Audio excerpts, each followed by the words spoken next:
What is going on, my fellow boxing fans? This is the Boxing Scholar, and I wanted to touch on Premier Boxing Champions welterweight fights last night. First up is the fight between Devin Alexander and Victor Ortiz. It was officially scored a draw. I definitely don't think it was a draw. I thought Devin Alexander clearly won the fight, but I'm also worried and conservative when I call fights robberies, because it did have moments of competitiveness. There were rounds that Victor Ortiz won. If you call it a robbery, I'm not going to argue, but I'm not going to call it a robbery, but I am going to say that Devin Alexander won. He was boxing reasonably well.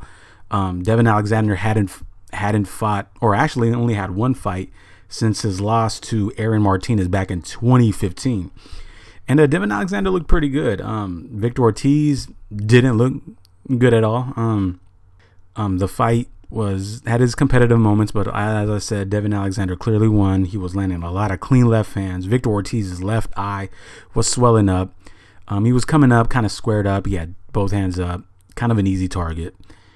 I had it maybe around 7 rounds to 5, maybe 8 to 4. I could possibly, if you're being generous, maybe 6 rounds to 6 and you can score the draw, but personally I didn't think it was a draw. Victor Ortiz, I don't know what's in his future. At one point he was touted as being the next Oscar De La Hoya, and with that, he's just one of boxing's biggest underachievers. Ortiz was just never the same after his hellacious war against Marcos Maidana, and he did somewhat redeem himself when he defeated Andre Berto in 2011, and that really good fight. But then he showed how much of a mental midget he is when he fought Floyd Mayweather Jr., headbutted Floyd Mayweather Jr., then tried to be friends with him and touch gloves when Floyd Mayweather just wanted to punch, and Floyd Mayweather knocked Victor Ortiz out with a 2-piece. And Victor Ortiz just never been the same, and he's just going to be a fringe contender, maybe a stepping stone, and that's if Victor Ortiz even wants to fight again. It's very possible that he might even retire. As for Devin Alexander, he didn't look bad, as I mentioned earlier, but I don't think he's going to be amongst the top players of the welterweight division, like Sean Porter, Danny Garcia, Keith Thurman, and Earl Spence. But he can keep grinding, he can keep getting fights, and he can possibly even get a championship fight. He looked pretty good. Now for the next fight, the fight between Danny Garcia and Brandon Rios that aired on Showtime. That was a pretty good little action fight. Brandon Rios gave a pretty good account of himself, and Danny Garcia, as expected, won, and as expected, knocked him out. But to be real, Danny Garcia hasn't really looked good in the welterweight division. In this fight, I don't think he really impressed me, even though he did knock out Brandon Rios. But Brandon Rios had competitive moments, and Danny Garcia knocked him out. Danny Garcia was boxing.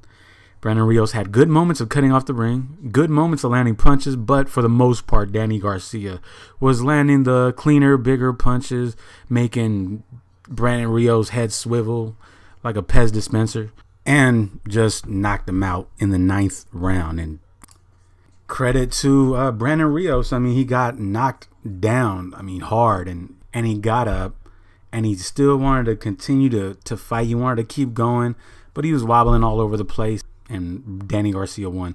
Brandon Rios is that type of warrior. That slurred wonder, that slurred speeched warrior is just a warrior. And I don't know what's in Brandon Rios' future. I think he's gonna be eating baby food for the rest of his life if he continues to fight. He needs to retire. So yeah. Let's just be real.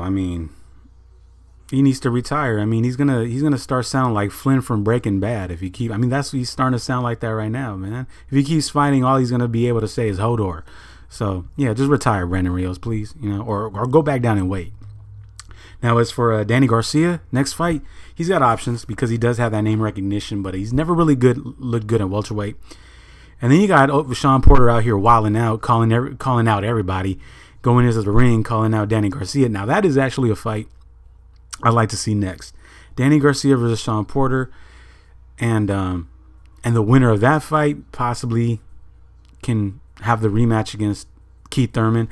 I know everybody wants to see Keith Thurman versus Earl Spence, but like Earl Spence said numerous times, he's not going to fight him in 2018, and hopefully fights him in 2019.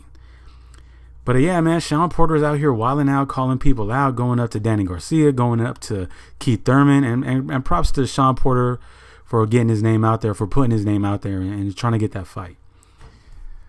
All right, my fellow boxing fans, go ahead and let me know who you'd like to see Danny Garcia fight next. I mean, it's a really exciting welterweight division. You got Keith Thurman, you got Errol Spence, you got Sean Porter, Danny Garcia, and Terrence Crawford, who's likely going to knock out Jeff Horn soon. So go ahead and leave a comment.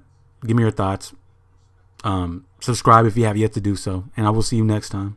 Goodbye and adios.